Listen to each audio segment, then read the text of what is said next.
what Jairam Ramesh is saying now is wrong. What the Gujarat Chief Minister gave was on the basis of economic backwardness. Economic backward. Here it is mentioned religious minority. They are two different categories. He is conflicting the two and misleading the House. I object to that. Jairam, one second. No, Jairam, one second.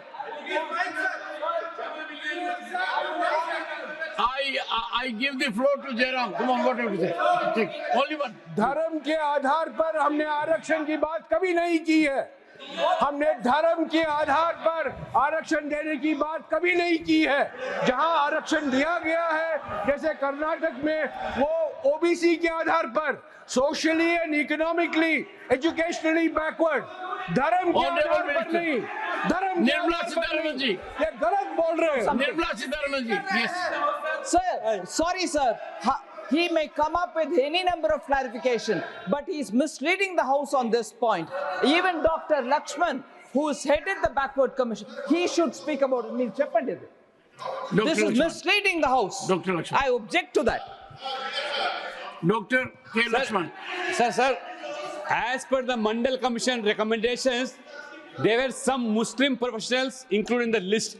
Apart from that, exclusively Muslims have been identified in Andhra Pradesh and Telangana. Exclusive reservations are given in these both states. They are purely religious minority reservations, which is against the constitution of Ambedkar ji. And not only that, it is the same Congress, they have removed SC/ST reservations from Aligarh Muslim University and also JMI. It is the same Congress and UPA government. They have removed SC/ST reservation from this government, sir. Leader of the House. I think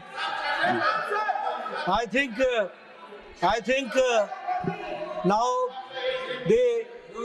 the Congress people have got a very befitting answer from my colleague who is also the chairman of the Backward Commission, National Commission. मैं यहाँ ये भी बोलना चाहता हूँ कि ये तो मैंने आपको यात्रा बता दी 75 साल की, लेकिन इस यात्रा में कुछ जो अच्छे काम हुए हैं उसकी भी चर्चा होनी चाहिए। और जब मैं अच्छी चर्चा की बात करता हूं तो मैं directive principles of state policy पर बात चल रही है। Directive principles of state policy, उसको भी इंप्लीमेंट करना हमारा काम है। और मुझे ये हाउस को बताते हुए खुशी होती है कि डायरेक्टिव प्रिंसिपल्स की दृष्टि से, जिसमें हम लोगों ने कहा कि justice will be given to social, economic, political and also the institutions जो इन सारी चीज़ों को देखती है। अब अगर मैं सोशल जस्टिस की बात करूं तो ऑफ कोर्स ये बात सच्चाई है कि constitutional status national commission for backward classes को वह आर्टिकल 338 बी के तहत नरेंद्र मोदी जी की सरकार ने दिया और वह कॉन्स्टिट्यूशनल स्टेटस हम सबको मिला है। उसी तरीके से 10% of reservation to the economically weaker section, वह भी नरेंद्र मोदी जी की सरकार ने दिया और सोशल जस्टिस लाने का दिया। उसी तरीके से वाल्मीकि को जम्मू कश्मीर में रिजर्वेशन देने का काम किया, union territory of Jammu Kashmir में, तो वह भी नरेंद्र मोदी जी की सरकार ने। अगर मैं पॉलिटिकल जस्टिस की बात करूं तो आर्टिकल 370 को एब्रोगेट करके जम्मू कश्मीर को पॉलिटिकल जस्टिस देने का काम किया, तो वह भी मोदी जी की सरकार। एससी, एसटी और अदर बैकवर्ड क्लासेस को राइट्स जो जम्मू कश्मीर में दिया गया, वह भी पॉलिटिकल जस्टिस आर्टिकल 370 के तहत दिया। Sure sir. उसी तरीके से विमेंस के रिजर्वेशन में हमारे सभी हाउस के लोगों ने उसमें साथ दिया, बहुत खुशी की बात है।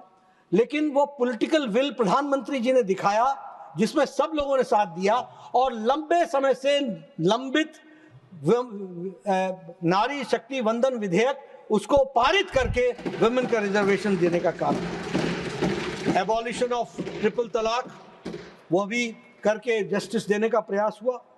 अगर मैं इकोनॉमिक जस्टिस की बात करूं तो चाहे फिर वो मुद्रा योजना हो, जनधन अकाउंट्स हो, चाहे प्रधानमंत्री गरीब कल्याण अन्न योजना हो, फिर चाहे वो लखपति दीदी हो, फिर चाहे वो हमारे स्वच्छता अभियान हो, फिर चाहे वो प्रधानमंत्री आवास योजना हो या फिर चाहे वो प्रधानमंत्री आयुष्मान भारत हो।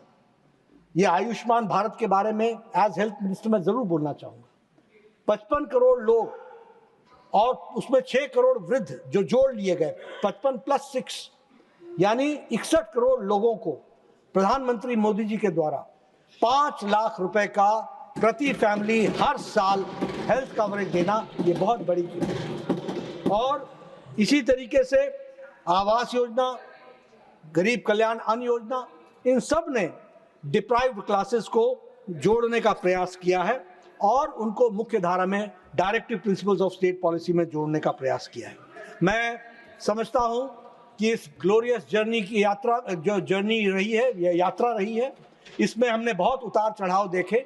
हमें एक बात से सजग रहना है, that we should be careful of the bad lot and we should be always hopeful from the good lot. ये हमको ध्यान में रखना चाहिए। एक बात और अंत में, सभापति जी, मेरे मन में जरा इच्छा हो रही है इसलिए कि मैं खाली ज्ञानवर्धन के लिए, कि तपस्या से शरीर में गर्मी नहीं आती है,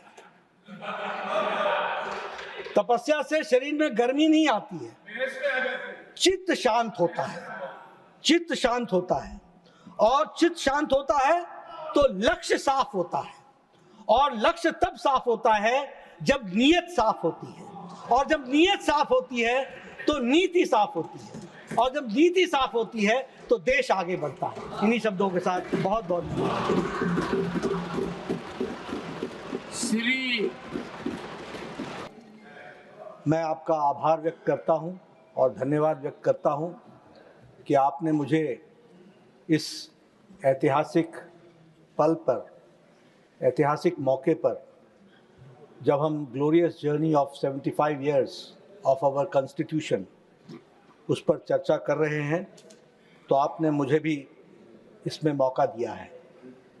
सबसे पहले तो मैं संविधान के निर्माताओं को, जिन्होंने गहन चिंतन, गहन मनन और चर्चा करके, एक तरीके से कहा जाए तो उस चिंतन और मनन का एसेंस जो हमें कॉन्स्टिट्यूशन में देखने को मिलता है, उस पर उन्होंने डेलिब्रेट किया और यह संविधान हमें, हम सबको दिया। इसके लिए देश हमेशा उनके प्रति कृतज्ञ है और हमेशा याद रखेगा कि किस तरीके से कॉन्स्टिट्यूएंट असेंबली ने डेलिब्रेट करके हमारे कॉन्स्टिट्यूशन को एक शेप दिया। हम 2 वर्ष पहले आज़ादी का अमृत महोत्सव मना रहे थे। हम सब लोग बहुत ही भाग्यशाली हैं जिनको ये मौका मिला कि हम अपने आज़ादी के अमृत महोत्सव में भागीदार बन सकें। और आज हम संविधान के एडॉप्शन पर, अपने 75 वर्ष पूरे होने पर, इस मौके के भी हम चश्मदीद गवाह बन रहे हैं। और कुछ ही समय बाद, कुछ ही दिनों बाद हमें अपने रिपब्लिक को, गणतंत्र को 75 साल पूरे होते हुए देखने का भी सौभाग्य मिलेगा और उसका भी चश्मदीद गवाह होने का सौभाग्य मिलेगा। ये जो सेलिब्रेशंस हैं, ये जो हम उत्सव के रूप में मनाते हैं, यह एक तरीके से हमारी संविधान के प्रति समर्पण, संविधान के प्रति प्रतिबद्धता, संविधान के प्रति कमिटमेंट को मजबूती प्रदान करता है। चाहे कोई सदन में उस तरफ हो चाहे इस तरफ हो, चर्चा, वाद विवाद और डिस्कशन, कुल मिलाकर के ये सारी डिस्कशन एक तरीके से हम सबको अपने संविधान को मजबूती देने में, कमिटमेंट के साथ खड़े होने में एक अवसर प्रदान करता है। और इसीलिए हम इस अवसर को, राष्ट्रीय लक्ष्य को पूरा करने के लिए हम सब इसका सदुपयोग करेंगे, ऐसा मेरा विश्वास है। हम सब जानते हैं कि भारतवर्ष लार्जेस्ट डेमोक्रेसी तो है ही, लेकिन जैसा हमारे प्रधानमंत्री जी ने कहा, it is not only the largest democracy but it is the mother of democracy that we have to understand.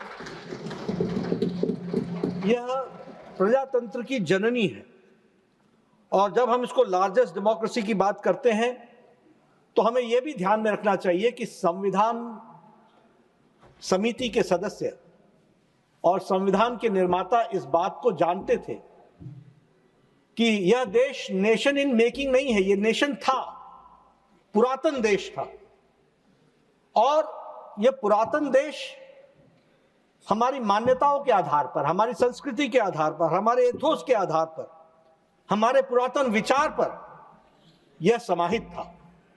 और इसीलिए आप कॉन्स्टिट्यूएंट असेंबली की डिबेट्स को जब देखेंगे तो हमेशा भारत की संस्कृति, भारत का इतिहास, भारत का गौरवमय इतिहास, इसका बार बार उल्लेख होता है। और जब हम पुरातन विचार की बात करते हैं और हम इंडियन एथोस की बात करते हैं तो इंडियन एथोस में हम पाते हैं democracy comprises of freedom, acceptability, equality, inclusivity in society, and allow the common citizens to lead a quality and a dignified life. इसके लिए हम समर्पित हैं, और ये विचार कॉन्स्टिट्यूएंट असेंबली के सदस्यों के मन में भरपूर पूर्ण तरीके से समाहित था, और ये चर्चा हम सबको देखने को मिलती है। हम अगर ऋग्वेद की बात करें, अथर्ववेद की बात करें, और हम अपने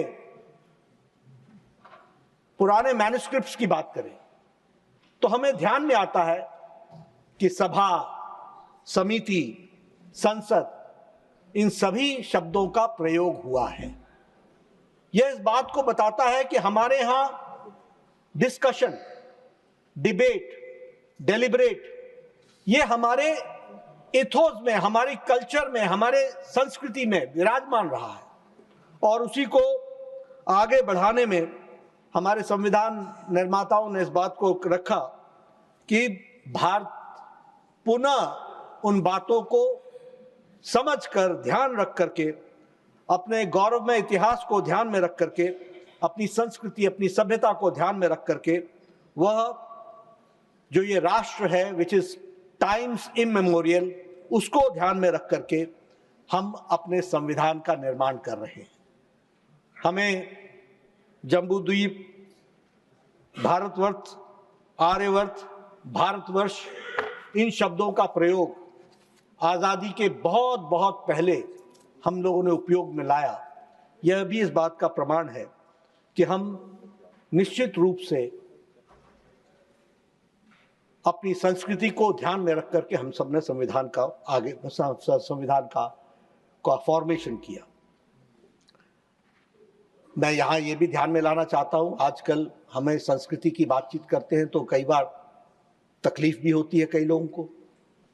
जब हम संस्कृति की बात करते हैं तो कई बार लोग ये महसूस करते हैं कि हम प्रोग्रेसिव नहीं हैं। मैं उनके सिर्फ ध्यान में लाना चाहता हूँ कि संविधान की मूल प्रति में भी अजंता अलोरा की गुफाओं का उसमें छाप दिखती है। उसमें हम सबको कमल का भी छाप दिखता है, और कमल इस बात को प्रतिबिंबित करता है, कमल इस बात को प्रतिलक्षित करता है कि हम कीचड़ में से, दलदल में से निकल करके, आजादी की लड़ाई लड़ करके हम नए सुबह के साथ खड़े होने के लिए तैयार हैं, और नए संविधान के साथ खड़े होने के लिए। और इसलिए हमारा संविधान भी हमको उस कमल से ये प्रेरणा देता है कि तमाम मुसीबतों के बावजूद हम प्रजातंत्र को मजबूत करने में कोई कसर नहीं छोड़ेंगे, इस कमिटमेंट के साथ खड़े होंगे। अगर मैं पिछले 75 साल की जर्नी, यात्रा की चर्चा करूं तो मैं इतना जरूर कहना चाहूंगा, जिसका उल्लेख आदरणीय वित्त मंत्री जी ने डिबेट को प्रारंभ करते हुए कहा, और उन्होंने अंबेडकर को उद्धृत किया, बाबा साहब अंबेडकर जी को उद्धृत किया, और उन्होंने बाबा साहब अंबेडकर के शब्दों में उसको कहा, और उससे पता चलता है कि बाबा साहब अंबेडकर कितने दूरंदेशी थे और कितनी दूरदृष्टि उनकी थी. How far sighted he was. And what he said was, I repeat, yesterday Madam Sitaraman ji has elaborated it, but I'm repeating it. However good the constitution may be, it is sure to turn out bad because those who are called to work it happen to be a bad lot. However bad the constitution may be, it may turn out to be good if those who are called to work it happen to be a good lot. मैं इसको इसलिए उद्धृत कर रहा हूं क्योंकि मेरे वक्तव्य में ये गुड लॉट और बैड लॉट बार बार आने वाला है. That we have to understand. संविधान को बहुत गहराई से हमारे संविधान निर्माताओं ने रखा था, लेकिन संविधान के साथ छेड़छाड़ करना यह भी बैड लॉट ने शुरू से ही ठान ली थी. और वह जब बैड लॉट ने ठानी, मैं जर्नी की बात कर रहा हूं, यात्रा की बात कर रहा हूं. मेरा मानना है कि जब there are objective decisions we get right answers, we get good results. But when there are subjective decisions we get bad lot, we get bad answers, we get wrong answers. और इस बात को हमको समझना चाहिए. आप देखिए, देश को जोड़ने का काम आदरणीय सरदार पटेल जी, भारत के होम मिनिस्टर, उनको दिया गया. और ये मैं गौरव के साथ कह सकता हूं, मुझे बहुत खुशी हुई. बहुत समय बाद मैंने कांग्रेस के तरफ से भी सरदार पटेल का नाम सुना, बहुत दिनों बाद, बहुत दिनों बाद. After years I heard from the Mukharbin of the Congress people speaking about Law Purush Sardar Vallabh Bhai Patel. उन्होंने 562 रियासतों को जोड़ा, 562, the Iron Man, and one was left, and that one was left, that was Jammu Kashmir, to the then Prime Minister Jawaharlal Nehru.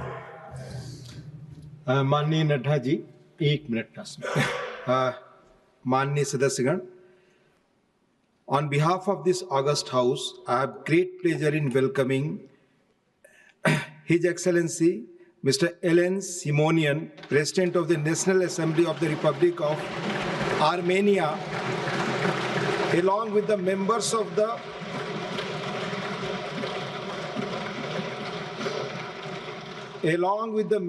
the parliamentary delegation who are on a visit to India as our honored guest.